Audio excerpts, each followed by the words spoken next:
Hello students, this is Ayushi Gaur.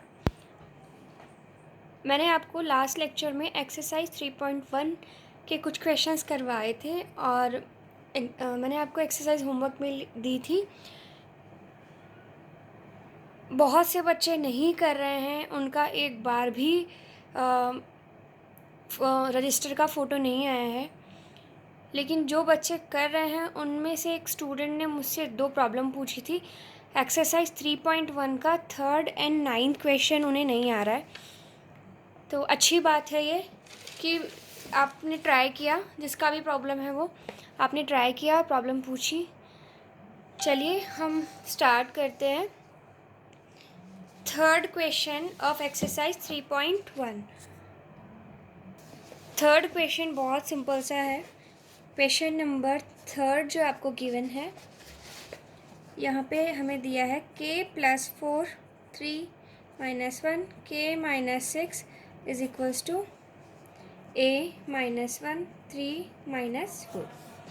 Now इसमें हमें a का मान या a की वैल्यू पूछी है। a कहाँ है? a पूरी इक्वेशन में यहाँ पर है। इसका मतलब अगर हमें दे रखा है कि दोनों मैट्रिक्स आपस में बराबर है तो इनके संगत अवयव, इसका मतलब इनके कॉरस्पॉन्डिंग एलिमेंट्स भी आपस में बराबर होंगे। तो k+4 किसके बराबर है? a के।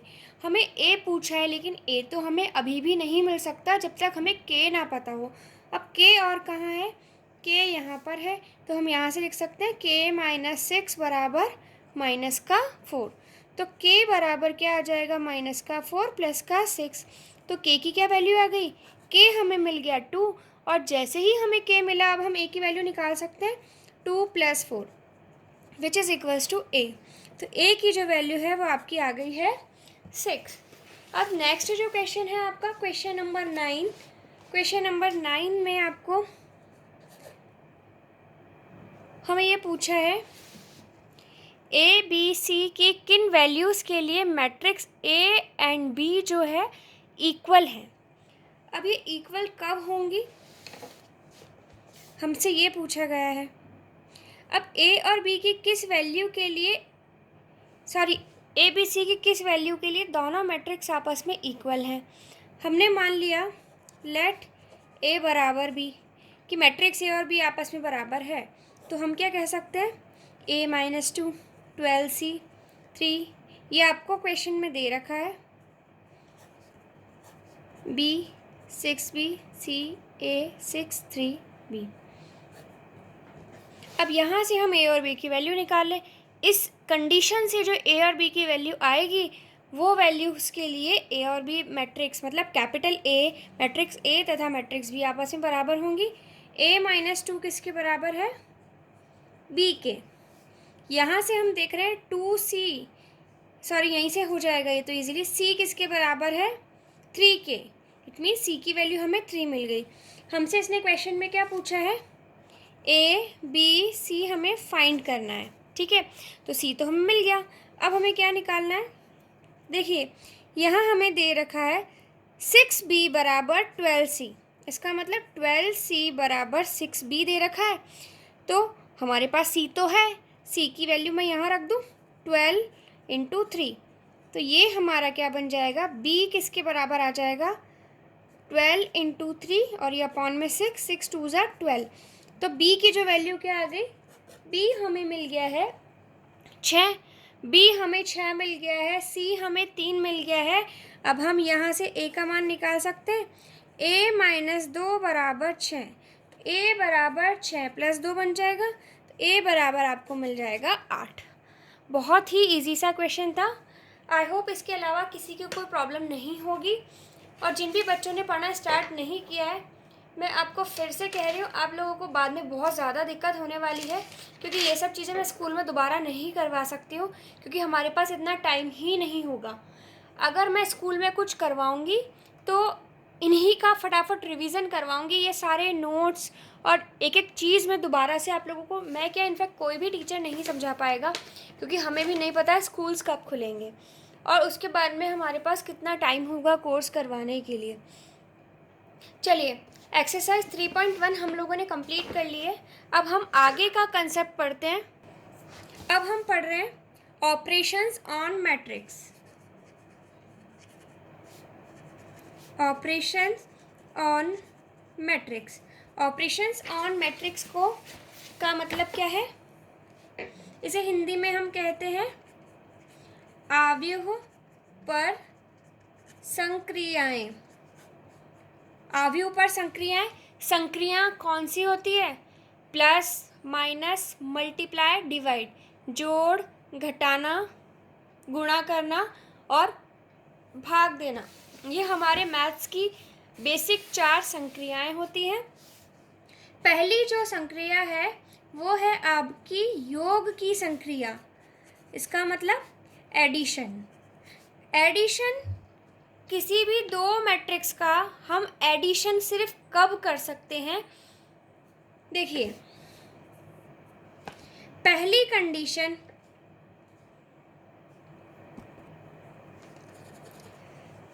देखिए, यदि ए तथा बी 2 मैट्रिक्स हैं, आव्यूह। इंग्लिश वाले जो बच्चे हैं लिख सकते हैं इसे, if A and B are 2 matrices then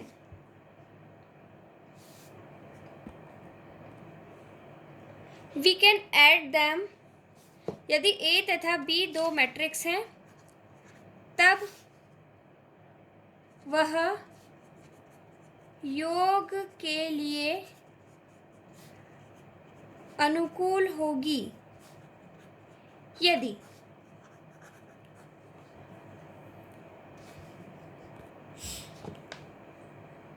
English में if A and B are 2 matrices then we can add them, या फिर हम ये कहें then these are compatible for addition. मतलब हम एडिशन करने लायक वो कब होंगी? कंडीशन क्या है? यदि उनके क्रम समान हो। It means if they are of same order. इसका मतलब क्या है कि ऑर्डर ऑफ ए बराबर अगर ऑर्डर ऑफ बी हो तो हम उन्हें ऐड कर सकते हैं। देखिए, बहुत ही सिंपल है। कोई भी 2 मैट्रिक्स आपको दी है, आप उनको ऐड सिर्फ तभी कर सकते हो यदि उनका क्रम बराबर हो। फिर आपको ऐड करना कैसे है? देखिए, पहली चीज़ तो योग करने के लिए पहली चीज़ क्या होनी चाहिए? उनके क्रम समान होने चाहिए। दूसरी चीज़ क्या होनी चाहिए? कंडीशन तो एक ही है, अब हमें करना क्या है? उनके कॉरस्पॉन्डिंग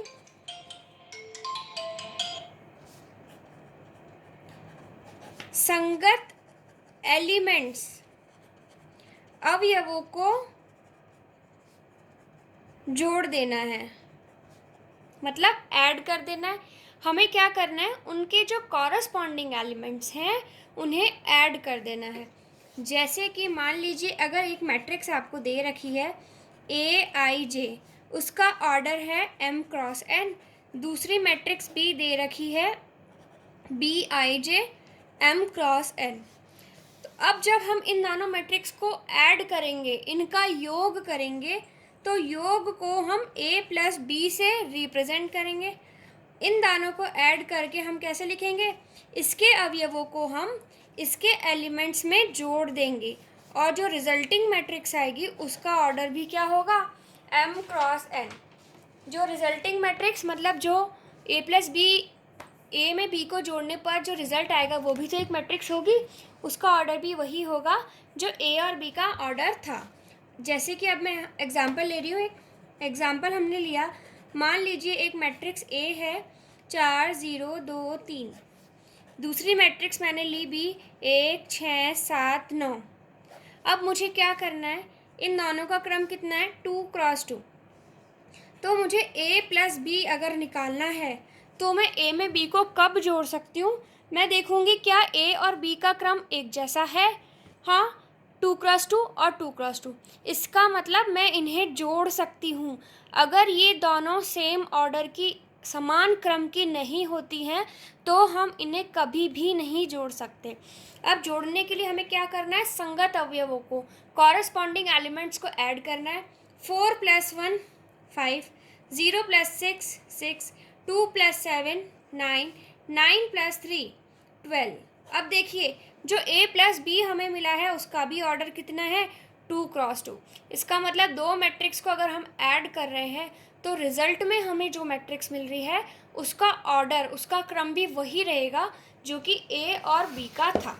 ठीक है। अब सेकंड जो आपका ऑपरेशन है वो है सब्सट्रैक्शन।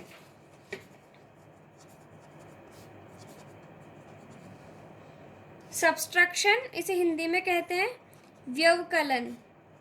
देखिए अब फिर से वही चीज, if a and b are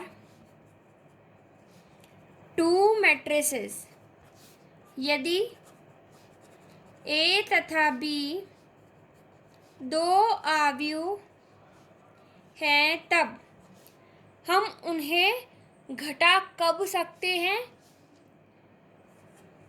we can subtract them, हम उन्हें घटा सिर्फ तभी सकते हैं जबकि, पहली कंडीशन क्या है, सेम है कंडीशन जो आपकी एडिशन में थी, क्या होना चाहिए, उनका क्रम, ऑर्डर जो है वो कैसा होना चाहिए, समान, सेम हो। फिर हमें घटाना कैसे है,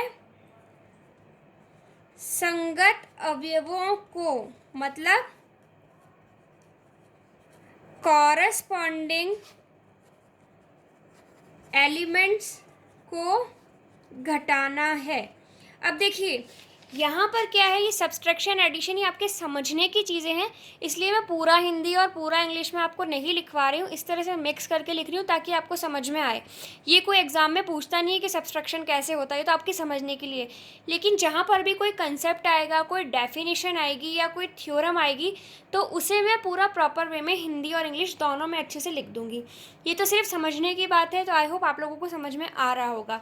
अब देखिए हमें अगर किन्हीं भी दो मैट्रिक्स को घटाना है तो हमने एग्जाम्पल ले लिया, एक मैट्रिक्स है सपोज 2 4 6 3 2 1, इसका क्रम कितना है, 2 रो हैं और 3 कॉलम है। दूसरी मैट्रिक्स B बराबर हम ले रहे हैं 4 2 3 2 1 0, इसका भी ऑर्डर कितना है, 2 × 3। अब हमें इनको घटाना है तो हम इसे कैसे लिखेंगे, a - b, a में से b को घटाना है, अगर b में से a को घटाना हो तो हम इसे b - a लिख देंगे। अब देखिए a में से b को घटाने के लिए पहली शर्त क्या है कि इनके क्रम बराबर हो, ऑर्डर सेम हो। इसका ऑर्डर जो है 2 × 3 है, इसका भी ऑर्डर 2 × 3 है, इसका मतलब हम इन्हें घटा सकते हैं। जब घटाना है तो हमें क्या करना है, संगत अवयवों को घटाना है। a - b है तो a के अवयवों में से b के अवयवों को, इट मीन्स a के एलिमेंट्स में से b के एलिमेंट्स को घटाना है। 2 में से 4 गए तो -2, 4 में से 2 गए तो 2, 6 में से 3 गए तो 3, 3 में से 2 गया 1, 2 में से 1 गया 1, 1 में से 0 गया बचा 1, और इसका ऑर्डर भी कितना आ रहा है, 2 × 3। इसका मतलब जब हम घटा रहे हैं तो रिजल्ट में हमें जो मैट्रिक्स मिल रही है उसका क्रम भी कितना है, वही क्रम है जो कि A और B का क्रम था। इसके बाद में थर्ड हम देखते हैं, तीसरा है आपका अदिश गुणन, स्केलर मल्टीप्लिकेशन। देखिए थर्ड नंबर पे आपका आता है स्केलर मल्टीप्लिकेशन, इसे हिंदी में कहते हैं हम अचर गुणन। अचर गुणन का मतलब क्या है कि अगर कोई मैट्रिक्स दी है उसे हमने एक नॉन ज़ीरो अदिश संख्या से अगर गुणा करा तो हमें रिजल्ट में क्या मिलेगा। देखिए द मैट्रिक्स ये आपको याद होना चाहिए, अगर आपसे कोई भी पूछ सकता है व्हाट इज़ स्केलर मल्टीप्लिकेशन, अचर गुणन क्या होता है, इसलिए मैं इसे पूरा प्रॉपर वे में लिखवा रही हूँ। The matrix obtained by multiplying every element of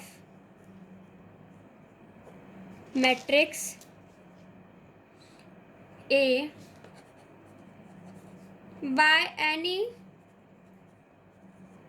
non-zero scalar n is called the scalar multiplication of A by n, and it is denoted by NA।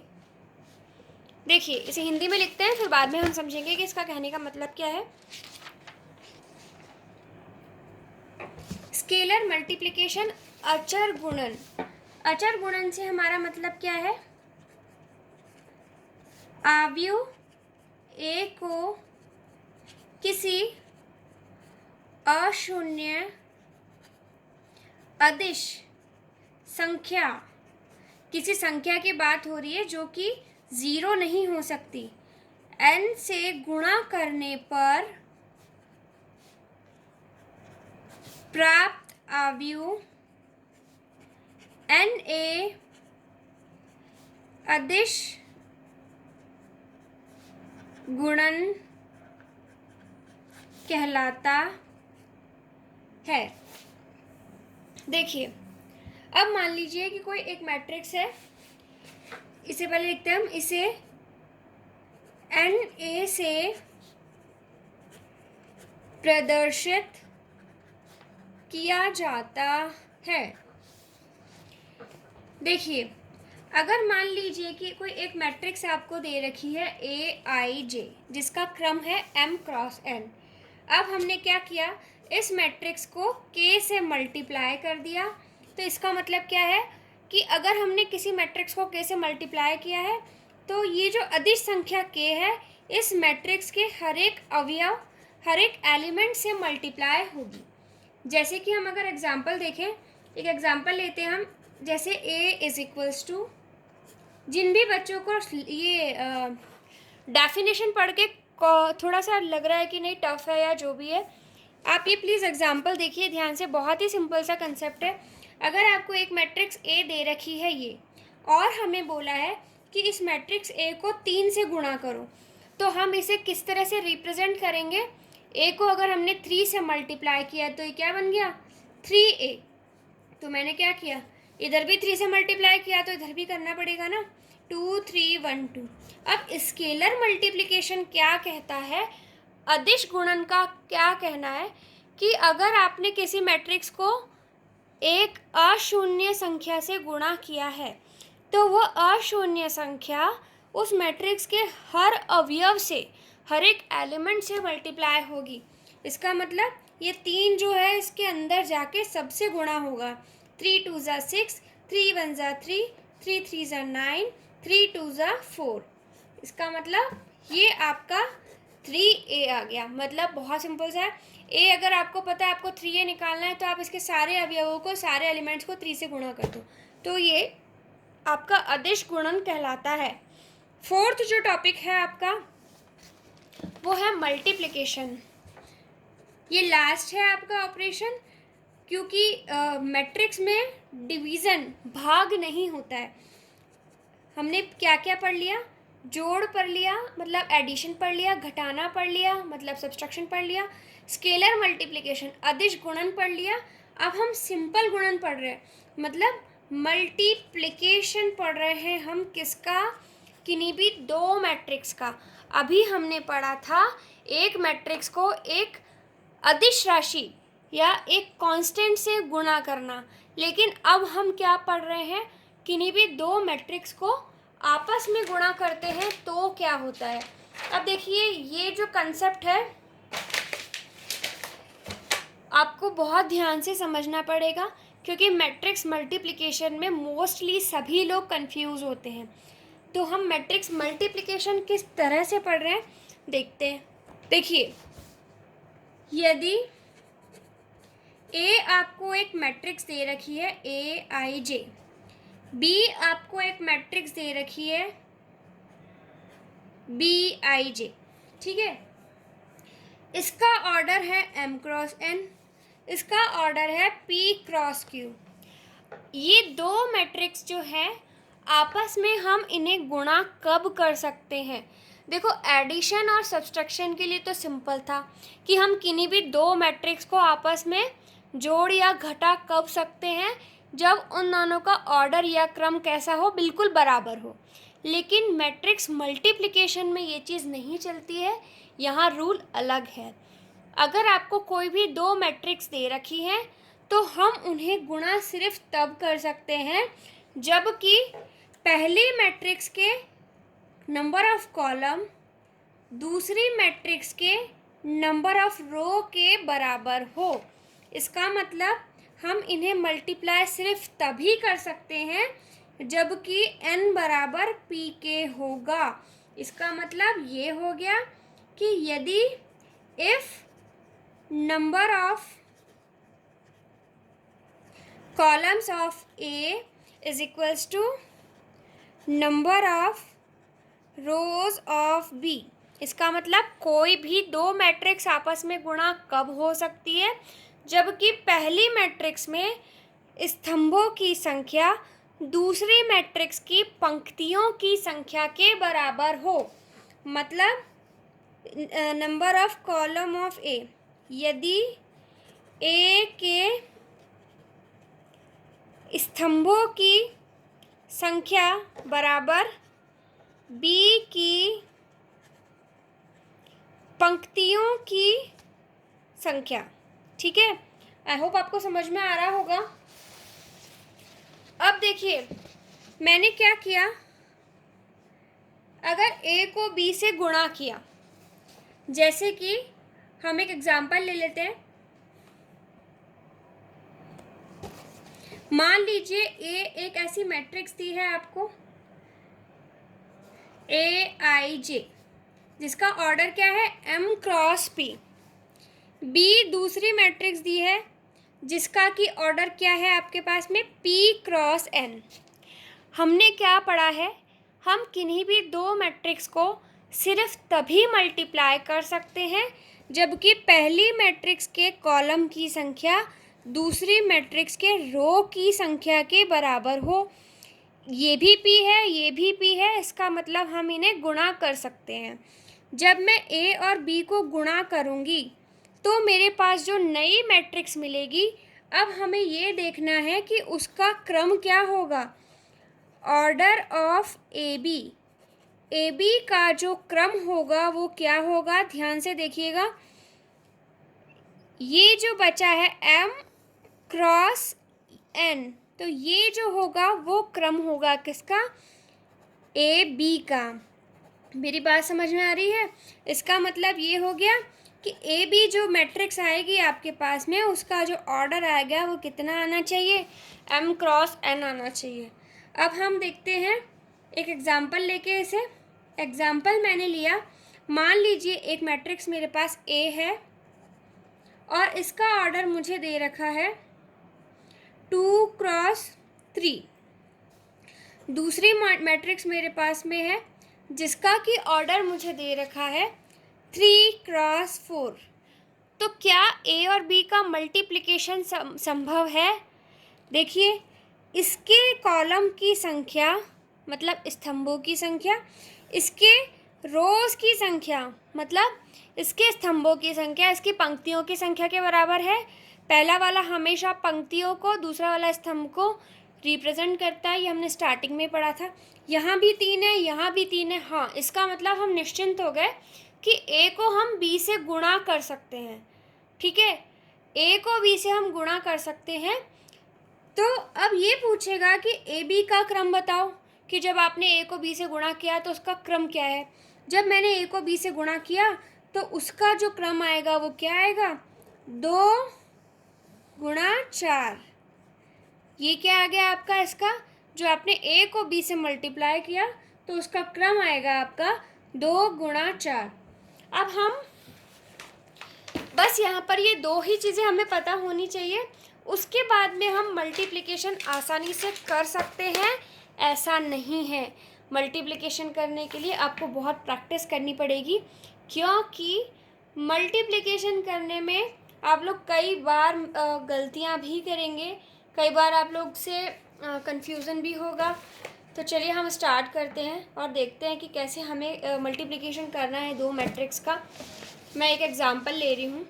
आज हम सिर्फ ये मल्टीप्लिकेशन पढ़ के इसको वीडियो को बंद कर देंगे, क्योंकि आप लोगों को मल्टीप्लिकेशन की प्रैक्टिस बहुत ज़्यादा अच्छे से करनी पड़ेगी, वरना आप लोग कंफ्यूज होंगे और आंसर्स गलत करेंगे सारे। चलिए हम एग्ज़ाम्पल स्टार्ट करते हैं। एक एग्ज़ाम्पल मैं ले रही हूँ। मान लीजिए एक मैट्रिक्स आपको ए दे रखी है, 2 1 3 4। इसका क्रम कितना है, 2 क्रॉस 2। दूसरी मैट्रिक्स बी आपको दे रखी है 1 2 2 1 3 4। इसका क्रम कितना है, 2 क्रॉस 3। अब आपको क्या कहा गया है, आपको बोला है कि ए बी फाइंड करो, मतलब ए को बी से गुणा करना है हमें। तो मुझे ए को बी से गुणा करना है ना, तो अब मैं क्या करूँगी, पहले लिखूँगी ए, उसके बाद में मैं लिखूँगी बी। मैट्रिक्स को आपस में गुणा करने का क्या तरीका है, ध्यान से देखेंगे। सबसे पहले हम क्या करेंगे, हमें पहली रो को पहले कॉलम से गुणा करना है। देखिए ए बी बराबर 2 इंटू 1, 2 इंटू 1 प्लस, फिर इस एक को इस 2 से गुणा करना है, 1 गुणा 2, ठीक है। अब इस 2 को हमें इस 2 से गुणा करना है। सबसे पहले हमें क्या करना है, पहली रो को लेना है और तीनों कॉलम से गुणा करते जाना है। देखिए मैंने पहली रो को लिया और पहले कॉलम से गुणा किया, 2 गुणा 1, फिर बीच में प्लस लगा के 1 गुणा 2। अब हमें क्या करना है, 2 गुणा 2 प्लस 1 गुणा 1, फिर अब इसको इससे करना है, 2 गुणा 3 प्लस 1 गुणा 4, ठीक है। अब इसको इससे, अब हमारी टर्न, हमने पहली रो को तो तीनों कॉलम से गुणा कर दिया, अब बारी दूसरी रो की आएगी ना भाई। दूसरी रो को हम पहले कॉलम से गुणा करेंगे तो 3 गुणा 1 प्लस 4 गुणा 2। अब दूसरी रो को दूसरे कॉलम से 3 गुणा 2 प्लस 4 गुणा 1, 3 गुणा 3। अब दूसरी रो को तीसरे कॉलम से कर रहे हैं हम, तो 3 गुणा 3 प्लस 4 गुणा 4। तो हमें देखो रिजल्ट में जो मैट्रिक्स है वो किस क्रम की मिलने वाली है, 2 क्रॉस 3 की, ठीक है। तो ए बी क्या आ गया आपके पास में, 2 एकम 2 और 2 4, 2 और 1 2 दूना 4 और 1 5, 3 2 ज़ा 6 plus 4 is 10, 3 plus 8 is 11, 6 plus 4 is 10, 3 3 ज़ा 9 प्लस 14 इज़ 25, 2 क्रॉस 3। देखिए 2 रो और 3 कॉलम मिल रहे हैं, यही आपका मैट्रिक्स मल्टीप्लिकेशन है।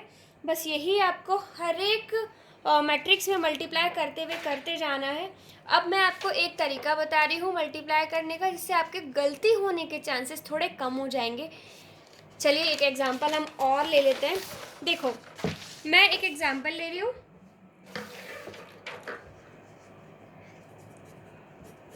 देखो अब हमने ये एग्जांपल लिया, उससे पहले मैं एक चीज़ और बताना चाहूँगी आपको कि मैंने आपको जो पीछे एग्जांपल दिया था, यहाँ पे ए जो है एक मैट्रिक्स है 2 क्रॉस 3 की, बी जो दूसरी मैट्रिक्स है वो आपकी 3 क्रॉस 4 की है। तो आप ए बी फाइंड कर सकते हैं क्या, कर सकते हैं ना। क्योंकि इसकी पंक्तियों की संख्या इसके कॉलम इसकी रो के बराबर है। इसका मतलब ए बी क्या करता है, एग्जिस्ट करता है, इसका अस्तित्व है। ठीक है, लेकिन अगर मुझसे कोई पूछे बी ए, तो मैं क्या करूँगी, पहले बी को लिखूँगी, फिर मैं लिखूँगी किसको, ए को। अब मैंने ए को लिखा। अब आप देखो, इसके कॉलम इसकी रो के बराबर है क्या, नहीं है। इसका मतलब हमने अगर ए बी को अगर हम मल्टीप्लाई कर सकते हैं, तो ये ज़रूरी नहीं है कि हम बी ए को भी मल्टीप्लाई कर पाए, क्योंकि ये नंबर नहीं है। मैं अगर 2 गुणा 3 लिखूं या 3 गुणा 2 लिखूं, हमेशा रिजल्ट 6 ही आएगा। लेकिन मैट्रिक्स के केस में ऐसा नहीं होता है। आप अगर ए को बी से गुणा कर सकते हैं, तो ज़रूरी नहीं है कि बी भी ए से गुणा होगा। ओके, अब नेक्स्ट जो एग्जाम्पल हम ले रहे हैं, उसमें भी मैं आपको मल्टीप्लिकेशन ही सिखा रही हूँ। चलिए देखते हैं हम एक एग्जाम्पल। देखिए, मान लीजिए कि एक मैट्रिक्स ए आपको इस तरह से दे रखी है 1 2 3, दूसरी मैट्रिक्स बी दे रखी है आपको 1 2 4। इस मैट्रिक्स का क्रम कितना है, देखिए 1 2 3, 3 इसमें रो है और एक ही कॉलम है। यहाँ पे एक रो है और 3 कॉलम है। ठीक है, यहाँ हम देख रहे हैं कि हमें बोला गया है ए बी फाइंड करो। क्या हम ए बी को फाइंड कर सकते हैं क्या, देखिए इसके नंबर ऑफ कॉलम इसकी नंबर ऑफ रो के बराबर है। यस, तो अब हम लिखेंगे number of columns of A बराबर 1 बराबर number of rows of B. इसका मतलब हिंदी में कैसे लिखेंगे, ए की स्तंभों की संख्या बराबर 1 बराबर बी के पंक्तियों की संख्या। इसका मतलब हम ए बी निकाल सकते हैं। अब आपको जब भी मल्टीप्लाई करना है, तो इन 2 चीज़ों का अगर आप ध्यान रखेंगे तो आपकी गलती कम हो जाएगी। ए बी बराबर, सबसे पहले तो आप क्या करो, ए बी का ऑर्डर क्या होने वाला है वो लिख लो। देखो, ए बी का जो ऑर्डर है वो क्या होगा, 3 क्रॉस 3। इसका मतलब 3 क्रॉस 3। ठीक है, जैसे हम इस पेज पे कर रहे हैं।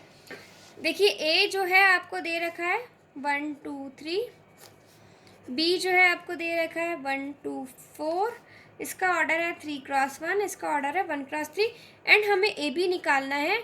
और ए बी का क्रम क्या होगा हमें पता है, ये होगा 3 क्रॉस 3। आप ई वाला स्टेप ज़रूर लिखें, इससे आपकी गलती नहीं होगी। 3 क्रॉस